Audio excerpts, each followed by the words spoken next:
Good afternoon, everybody. We're live in the pits of Motor Chaos. As always, they have a guy line, a special guest, drag racers Gary and JD. How you guys doing today?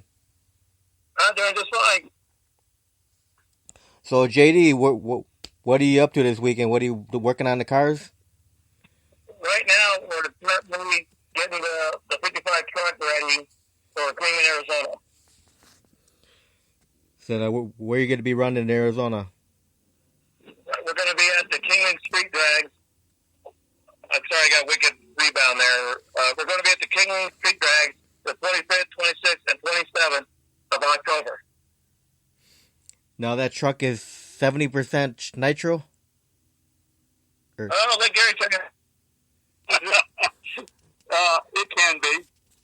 We may run it a little bit less up there because of the street and the power that it's putting out. It may not get the traction that it needs. So we're going to have to do a little experimentation up there.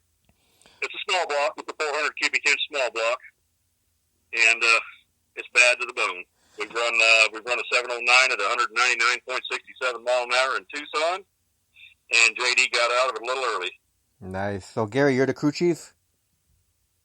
Well, he's the mad scientist behind both the race cars. The man.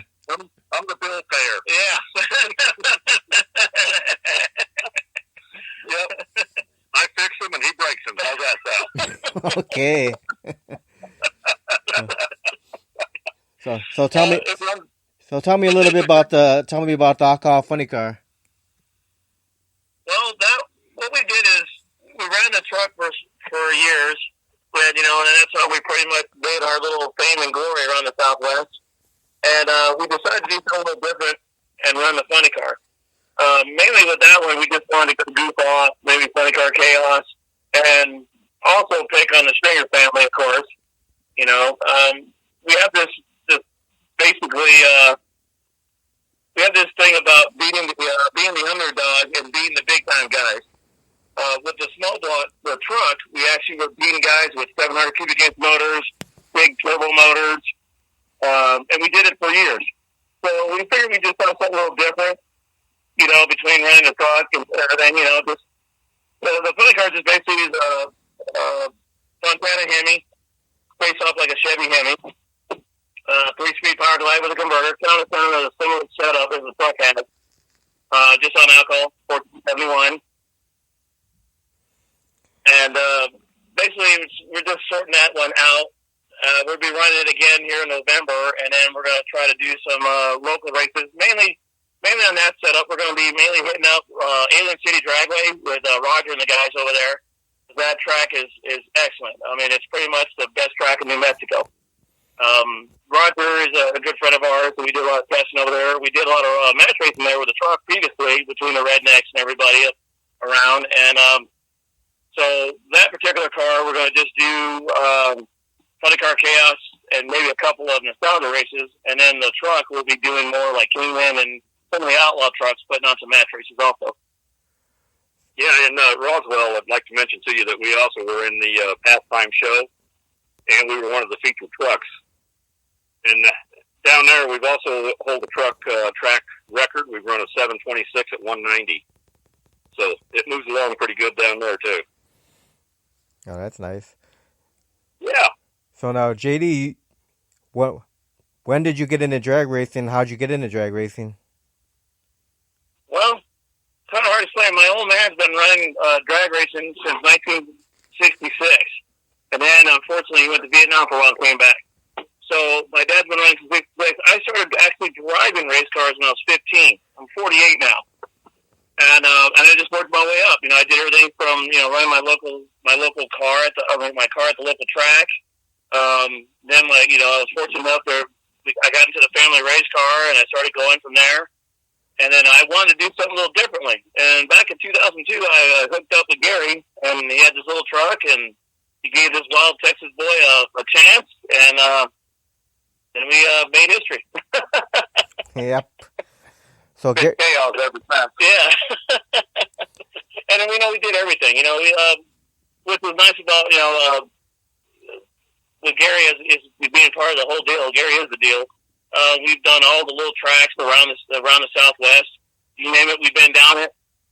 We've done everything everything from Kingman Street Drags. We've done everything from racing Albuquerque, Tucson, Roswell, even Odessa. You know, we went to Odessa, in Deming, New Mexico. You know, Royal Seco Dragway, our good friend, other friend Roger is out there, and it's a road course. Damn good track, you know, and they said you couldn't run a blown car down it. Well, we did it. You know? Yeah. So it just kind of, you know, the partnership of both families works together, and we pull it off every time. And you know, it's nice to do the match racing against the rednecks, you know, and Ethan, you know, with his car, and Big B and everybody. Even old Rocky, even though he swears up and down, we went faster on fire in front of him every time, you know. Yeah. But no, we make it work. So, Gary, how long you been in the drag racing? Well, I'm 68. You can do the math. It's been a long time. I took a vacation for about 4 or 5 years when I sold my shop. Then I did work on all these guys' race cars and stuff. And I took a vacation for about 5 years, and now I'm bringing me and my truck out of the retirement. So we're going to go out and have a little fun with it. What Gary is being honest about is for a long stretch, when we were doing Southwest Custom Trucks, we did a lot of custom creations. We did everything from your air ride trucks. We did a bunch of Pro Mod chassis. We built a ton of cars, trucks. Hell, I think one time we took part of a little what was that, demolition derby car with Marty. Yeah. You know, and we were branching out to try different things. You know, the only reason why we never did Bonneville is just we can't afford my beer bill of sitting out there for 7 days to make one run. So, like I said, Gary's is the mastermind behind everything. Don't let him fool you. He's one of those quiet guys, but you know, when you back him against the wall, he comes out swinging. Well, it's good to have someone like that on your team. They always thought I was the crazy one. It's not me. It's Gary. Blame it on Gary. They refer to me as the mad scientist. All of it. You know, and we have fun doing this. You know, the biggest thing is just really, we love going out there and beating up on the rednecks. You know, I know they got that new truck, and they're really trying, but you can't beat that little black truck. It's not happening. It will not happen. Oh yeah, especially if you guys put the nitromethane in there. Well, think about it this way: Dan and Will's motor, what, a little bit over 600 cubic inches? Yes. That little small block is only a 402 cubic inch motor. Yeah. Well, let me state this for the record. Gasoline is for washing parts, alcohol is for drinking, and nitro is for racing. So the guys running the alcohol, you know what they do. He's saying that because I won't put nitro in the funny car. I'm like, oh, no. We're saving that for the newer car. Not the other one. Now, Jay, do you think one day you'll ever go nitro in the funny car? We thought about doing it with a fuel altered body, and we may do it one day, but it's more of if the whole team is not willing to do it, then it will get switched. You know, It'll happen. yeah, I know it will happen. Oh, I hope my wife's not listening to this right now. But you never know.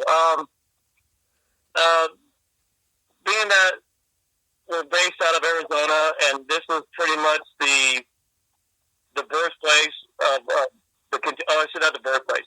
There's a lot of very famous nitro racers that came out of this area, you know, that have left us, you know, but they made their mark in here. You know, this area is known for the fuel altereds and funny cars. You know, you got Mac McCord, you got, you know, of course, Ron Fassel and Nitro Joe Pierce. You know, you have a lot of the guys that have been around this industry forever, and so you never know. I mean, the temptation's there. I just gotta get this cranky old guy to stop going on cruises and riding his motorhome across the country and settle down a little bit, and we might make the switch. Now, besides the mad scientist, you have any other crew members? We have Tommy Gunn here. He's just being quiet. I'm just a grease monkey. Yeah. And then we have Chris. We call him Mr. Incredible. He looks just like Mr. Incredible. He's our muscles. He picks up everything. And then we have all our family. Basically everybody comes in. I mean, and then we got the biggest family in the world because we got everybody from Arizona, New Mexico. Even Michigan, hell, we even got a couple people from Long Island, New York that give us a hand from time to time. So it's a group effort. It's just not just a couple of guys out there, Right. Now you mentioned Ray Stringer earlier. Have you raced against the blown scentless funny car? Let's back up here a little bit. I'll give you some history. The Stringer family and our family have been racing since the 70s against each other. And I swear to God, every time a Stringer's born, they must be automatically put in a rear engine dragster. There's got to be like 40 of them. Every time I turn around, there's another one popping up with a dragster. I don't even know where they're coming from. Every time I turn around, who's this one? Oh, that's my brother. That's my cousin. Oh my God. So yeah, we want to do something a little different, and we like picking on people, and the Stringer's got a good sense of humor. They're good people, so we're gonna go out there and compete against them and see what we can do. Awesome. So now, for both of you guys, do you guys have any drag racers from years ago that inspired you from years ago? I can't speak for Gary. Anybody comes to your mind? Yep, Joe Pierce and Ron Fassel. Yeah, they're my mentors. They rest in peace. Yeah, I love those guys, and that's why I did the tribute. But you're gonna laugh at this. When I was a young little guy, sitting up there with my little soda in my hand, I actually got to see Ron Fassel run his funny car at El Paso Dragway, Sun City Dragway, when I was a little guy. And I remember him, signing autographs, little hero cards and everything. It was a blue Tempo. And then I went to work for MSD in 92, 93, and I remember seeing that Phoenix funny car. And then through the years, we started, talking or what have you. And then when me and Gary collaborated on the cars and stuff, it was full circle. That's when we Nitro Joe Pierce, and Ron Fassel from the Phoenix Funny Car fame was always around us helping us. And we're very fortunate that they were around us when they were in this world, because there were a lot of help, and it was nice seeing those old guys around us with all that knowledge and having Nitro Joe coming over here and telling the jokes and making everybody laugh, putting the link all together, and having your hero sitting right there with a soda in his hand, Ron Fassel, just sitting there hanging out with us. So, I mean, that meant a lot to us. Oh, yeah, that's pretty cool. They never, the stories they would tell us, they went all over the country. They even went to Australia. And they never gave up. They didn't have a whole lot of money, but they sure gave everybody grief. They whooped a lot of butts. Oh, yeah. So it's good to have that kind of history with us, and we're very fortunate to keep doing this. So after all these years, what still keeps you passionate about doing it, JD? Well, if you ask my wife, she says it's a midlife crisis. I really don't know any better. Since I was 5 years old, my old man took me to a drag strip. I used to sit there on the tower, watch all the cars go by. So I guess just the fascination of going faster, making it go faster, the mechanics of it, electronics of it, everything about it. I just always had that drive.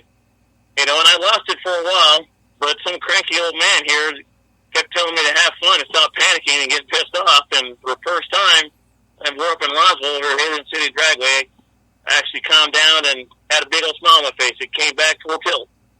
And it's funny that you mentioned that. I just got off the phone with Mitch Stott. Not too many people remember him, but he was the first guy ever to do 5 seconds in a door car. A little Radiac Maniac Corvette. Good friend of mine. Been known him for 100 years. He's a good guy.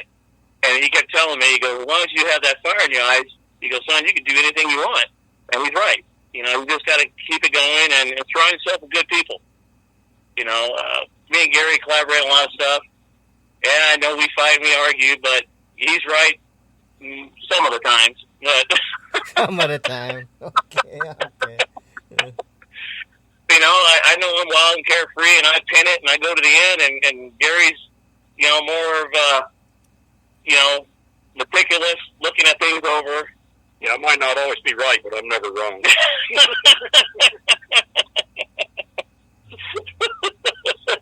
That's Gary. But no, I just keep every day. I wake up. I just love the sport of racing. You know, I've been. Unfortunately, my daughter really doesn't really want anything to do with drag racing, and that's fine. But you know, maybe she might change her mind later on in life. Yeah, you never know. How old is your daughter? Right now, little Jessie's 11 years old. I think the reason why she's a little afraid, she saw a couple of bad backfires I've had with the nitro, and it wasn't really bad for her. I feel like, it's no big deal. Gary kept yelling out, "That's just a carburetor fire. That wasn't a fire." Really? Still got pieces to work with when it's done, when the fire's put out. So JD, do you have any sponsors for any of your two cars? Of course, Gary. The family, mom, dad, Sherry, New Wheel and Tire over there in Tucson Dragway, best damn car shop in the world. Robert Martin from Rob Martin Designs does all their graphic works and T-shirts with the designs and everything. And of course, Schneider Motorsports. Mick and his wife down there, they help us out with parts, link up parts, everything. And the Laid Back T-shirts, old Hondo and the guys. They've always given us support through the years. Of course, Gary and Rita, they put up with my crazy ass. And John and Ned Spratt, they help us out with machine work and everything they can support. And most importantly, I can't say enough, is Sherry and my little Jessie. Without them, I don't think I could keep doing this. But like I said, this is a family deal. It's not just one person. All right. So Gary, what goes into preparation for getting both of the cars ready for a weekend of drag racing? Well, first we go off with Mexican food. Yeah, lots of Mexican food keeps us going. Right now, if you were to see the truck, you'd be totally devastated over it because it's completely tore all the way to the ground. I go all the way through it. I check all the hoses. I go through everything. I go through the transmissions, the engines. We go through the electrical. We've had a few problems with it, so I ended up cutting the whole front end apart, and JD liked to die. It's fiberglass, but it's no big deal. I cut it in about 4 pieces and glued it all back together, and now it looks really beautiful. He does that to antagonize me. And then, probably the biggest thing is laying out the cash to buy the fuel. Oh, yeah. Tank is about $31 a gallon right now, and we'll burn about 6 gallons a pass, so you do the math.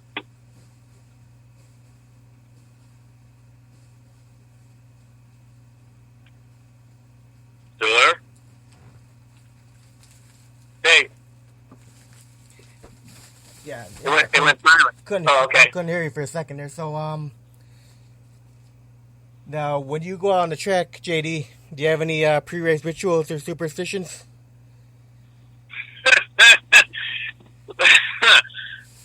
Yeah, there's only one. I'm in the clowns. Love those little killer clowns, the razor teeth and everything. Always got to make sure everything I have, with my helmet or my arm sleeve to cover my burn, or on the truck, or even the bike car, it's got to have that clown on there. And then I pretty much just focus, look at Gary, because that's all I'm looking for is just what Gary's telling me what to do, and because I know the guys are going to do their job, and I pretty much just get strapped in. And I know I joke and kid and laugh a lot, but once I get in there, it's all business. I'm just looking at Gary and watching his hand signals on what to do. Yeah, I just tell him to shut up and hang on and let's try not to have a barbecue. It's funny. We were talking about that the other day. When I first met Gary, he told me that I don't care what you do. You can burn this car, you can crash it, but don't you run over my barbecue grill.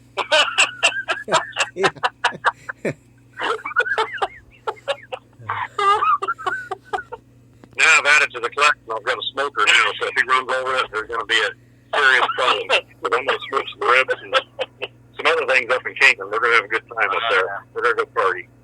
Yeah, Kingman's a blast. You know, we were one of the first ones to actually attempt it with the high horsepower cars when they first started this whole deal. It was probably a few years back, and it was a good gathering, nice people, and we were running down Beale Street. Beale Street, yeah. We ran down there. It was a little bitty short little course, City block. It's 330 feet. We're running right in front of the school. It was so funny because the shutdown was so short. I threw the truck sideways and made a turn and spun back around. To me, it's just a normal day. And I freaked out everybody. And then the second pass, I made the turn so fast I couldn't stop. So I kept rolling through a street, and they were getting ready to give me a ticket for excessive speed. Wow. They're just playing around, you know, the cops in Maryland love this and everything. So, you know, it's something to do. Yeah. So now with the funny car, what's the fastest you've gone in the funny car? Well, right now we're sorting it out. It's a different combination than what we're used to. We will be making some full passes here next month. Not next month. In November when we get back from Kingman over here at a Wild Horse Pass. And then from there we're open. You know, we might do a Tucson run or something at the beginning of the year or what have you. Because right now we're concentrating on getting the truck back up to be 100% so we can make Kingman. So right now the funny car, we're just sorting it out. Right now it's just, you know, we're dealing with a totally different combination. You know, the new carburetors, but we'll get it. You know, we'll report back to you and let you know, send some video stuff when we get some full passes on it. All right, now with the truck, how fast have you gone with nitro and without nitro? Well, Without nitro, it averages probably about 175. And we only, at a particular time, we set 199 mile an hour speed. We only had approximately 30% in the tank. So we really don't know what it will do with the percentage of nitro that we want to put in it now. So we probably know before the end of the year sometime, we're hoping. mm-hmm. All right, Go cool. from there. But I will definitely say that yellow truck will see the whole back side of that when it does happen. All right. All right, so now, what are some of your favorite tracks to run on? Favorite tracks of all time. I don't mean to cut off Gary, but to me, my most favorite track of all time we ever went to, and we're talking about we've all been all around Southwest everywhere.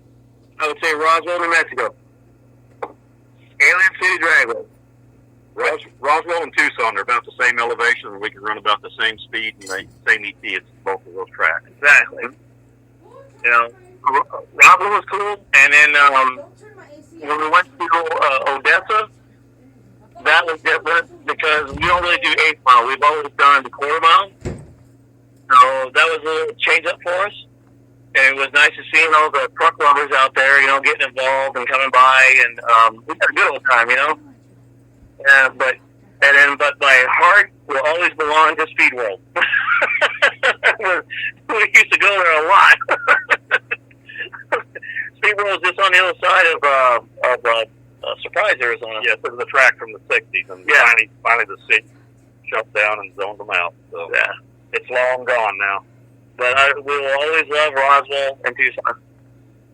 Always. And Kingman. Oh, hell yeah.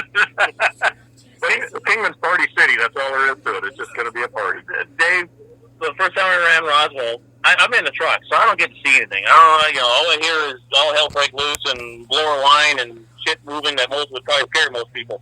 And I got out the end, and Gary's laughing, and I was like, "What's so funny?" And he's like, "Man, they were high fiving and fist pumping and belly popping each other."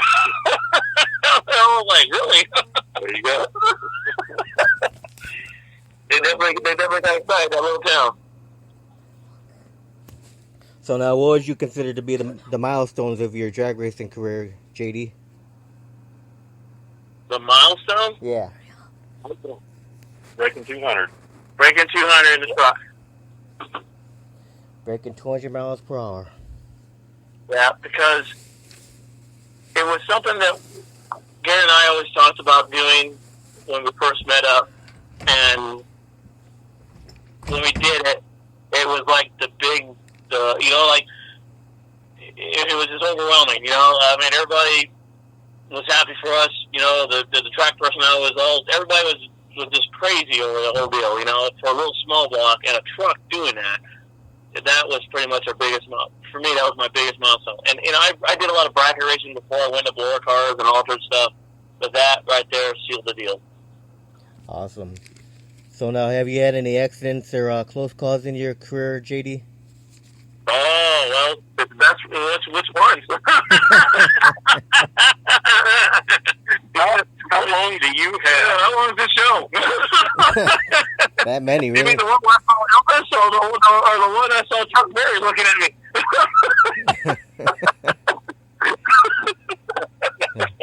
So what? I would say. So what was your worst accident? The worst one. Now let's back up here. I've been on fire. I've been upside down. I've had my share of crashes.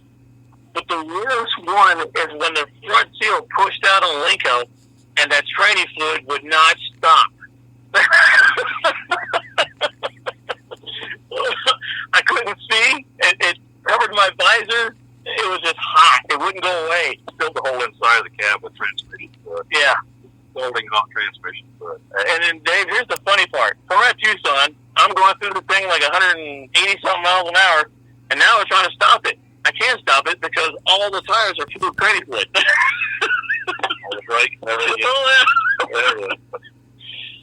That was pretty much the most crazy one, and the other one where I took out the C2 Safari. Oh, no. Oh, no, you're going to love this one. You're going to love this. Okay. Tucson, typical Tucson day. I didn't know what happened until Gary told me. Okay, this is the funny part about it. And I got out, normal deal. I made the turn at the 8th mile to go popping in, and the wind grabbed the chutes. Gary can tell you the rest. Yep, he hooked the chutes onto the Safari truck, and he ripped off the mirrors and the headlight and a whole bunch of other stuff and tore the chute up. In fact, I still have a chute out there. We just looked at it a little bit ago. See if we could even sew it up. Scooped up all the safety guys were all in the air. Yeah, they were running. Outside of drag racing.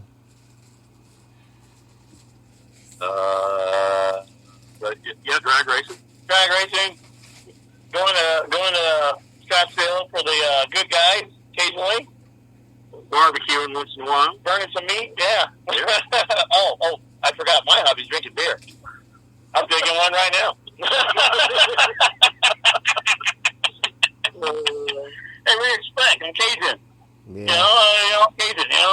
The bayou and then being from West Texas, I'm willing to drink and raise hell. This is still my favorite hobby is work.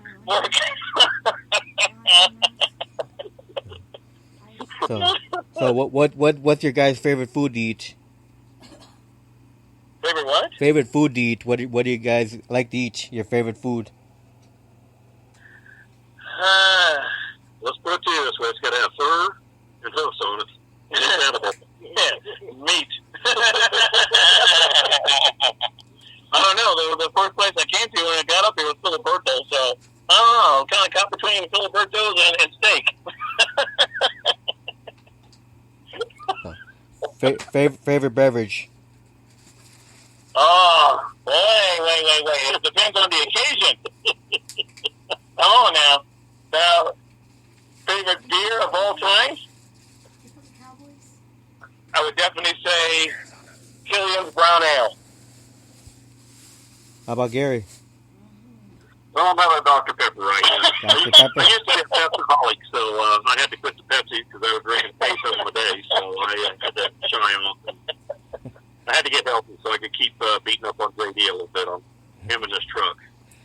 Yeah, we still got a lot of damage to do, so I've been on his ass. Let's put it to you this way: we got a lot of people to piss off yet. Not ready to leave this world, so we'll go from there. All right, now I'm gonna get political on you guys for a minute here. What do you guys think about President Trump? Oh no! Now you got to start listeners be throwing middle fingers at the screen or their phone. You know, I was in a good mood today. Yeah. So you started bringing something like that up. So You like Trump? we'll kind of in the air because there's a few people out there that we kind of still like. Yeah. How's that sound? Besides that, do you really want to see a fist fight on the air? Okay. Hold on, guys. Hold on. Stop laughing. Hold on. Okay, this Dave's wife.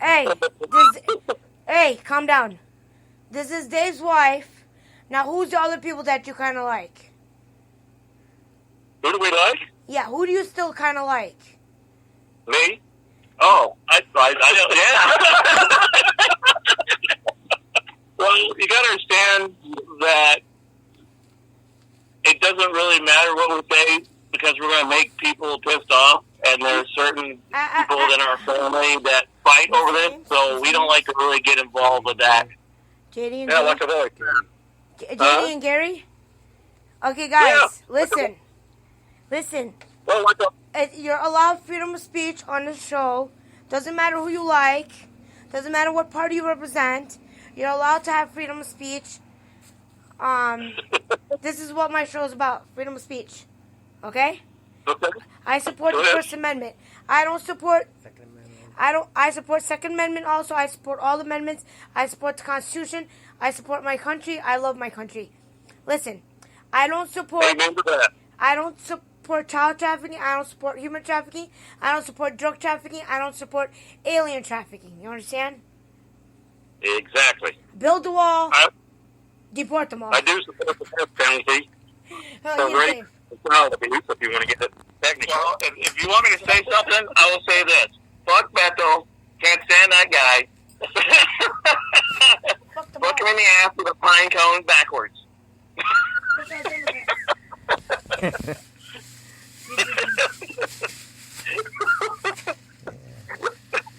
But I still like me. So what's your what? Yeah, Gary needs to run for president. But you're right. Like I've always said, I'm good looking, suave, debonair, highly intelligent, sexy, and that's some of my poorer points. And you were worried about me. Ask him. Well, I'll tell you this, guys. My father, I grew up in a military family. So is my wife. My wife comes from a military background. So, yes, I do love my country. I do support my military.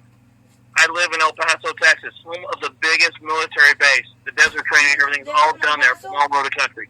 So, yes, I do support my military. Good. Tom, did you do the corn husks? My wife's asking if you guys do. If she said you guys do the corn husks. She want a corn husk? Chew on corn husks. Corn husk? What? She asked if you guys What, chew. you want a corn husk? Yeah. No, we're from the Southwest. We just drink beer and ride horses and shoot stuff. Yeah, we climb 4 cactuses for fun. Yeah. Do they do a Clint Eastwood or a cowboy hat and boots? I'm way too damn good looking to be in a cowboy hat and a corn husk.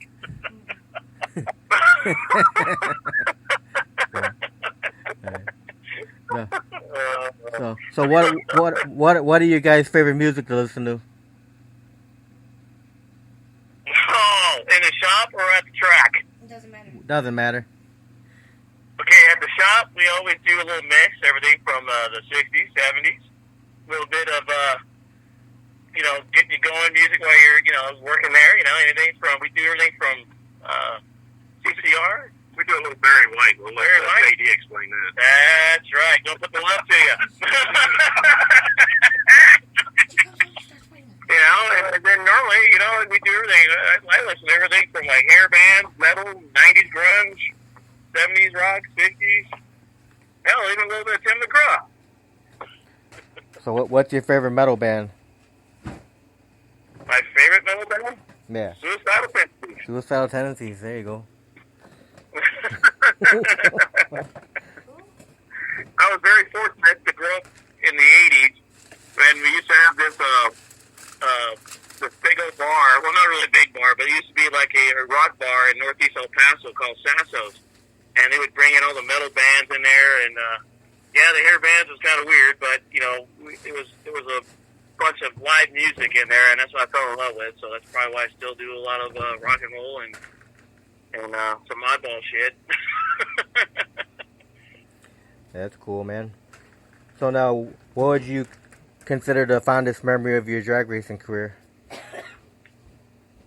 You first, Gary. Your fondest memory of your drag racing career. You first.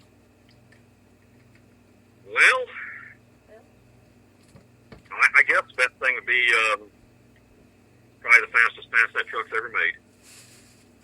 That way people looked at us in a whole different picture because they didn't know what to think about us. And we like to keep people on the edge. And personally, I like to keep them upset at me. It don't really bother me. So that's about it. For me, it's a two-parter. My wife at the time was Karen Jesse, and we were trying to hit all these match races as best we could. And I remember we go to all these tracks and try to get the ambulance driver and everything, make sure they do. Sherry could pop at any time. And then at the end of the race, Gary would look at Sherry and go, "Oh, you think we can go one more week?"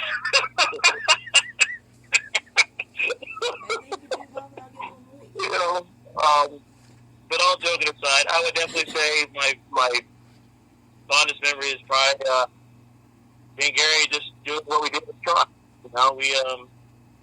We created a big following. We did a lot of match races, and we actually had fun. Awesome. So, what's been your most embarrassing moment on the track, JD? Are we talking about the car or women? No, in the car on the starting line, in a race.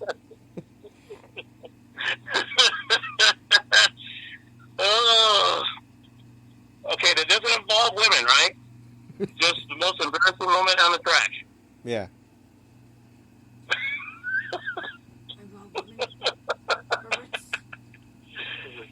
I would definitely say the most embarrassing moment I ever had at a racetrack is when we're running the truck at Speedboro, and neither here or there what happened.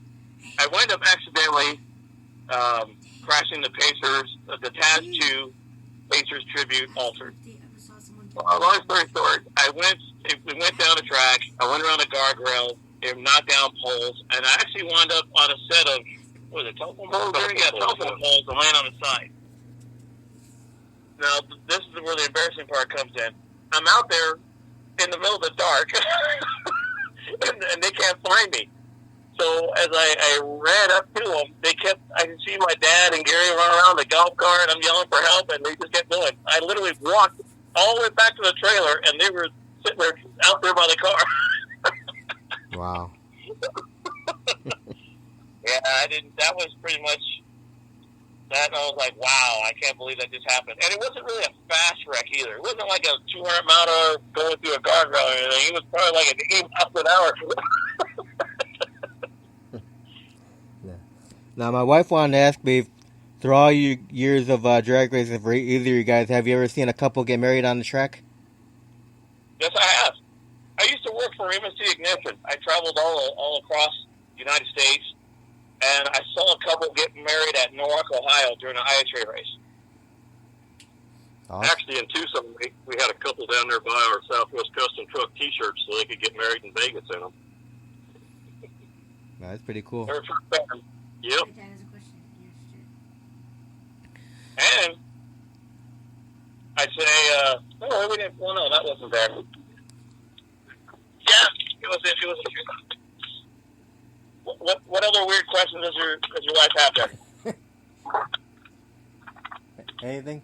What color socks he's wearing? What color socks are you wearing? Black. Black. I'm like Johnny Cash. I'm always in black. Like Johnny Cash? Yeah, like Johnny Cash. Johnny Cash. Huh? Now, God loves Johnny Cash. I'm from Texas. Everybody loves Johnny Cash. now, if anyone wants to find out where you're going to be racing at, JD, what's the best way for the people to find your schedule? Well, unfortunately, we wing stuff. But you could, Kingman will be the next one, and will be the 25th, 26th, 27th, and then November 1st and 2nd will be at Wild Horse Pass. We'll actually have both cars there. And then after that, we're going to possibly do the winter warm-up in Tucson or Phoenix there in February, because you can race all year long here in the Southwest.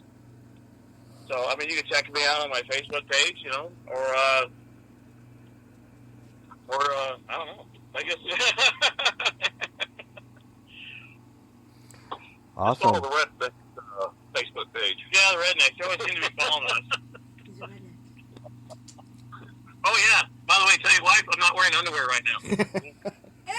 Ew! Commando, huh? Ew! Yeah. Yeah, we ain't gonna tell you what's happening to him. Tell him I'll make him They're sit just on jealous. block ice. They're just jealous because I can rock that Speedo when we're on the cruise ship. That's the only thing. They're just jealous. She said she's gonna make you sit on a block of ice. I've been in Michigan. What do you mean? Go for the nuts. Freeze your nuts off.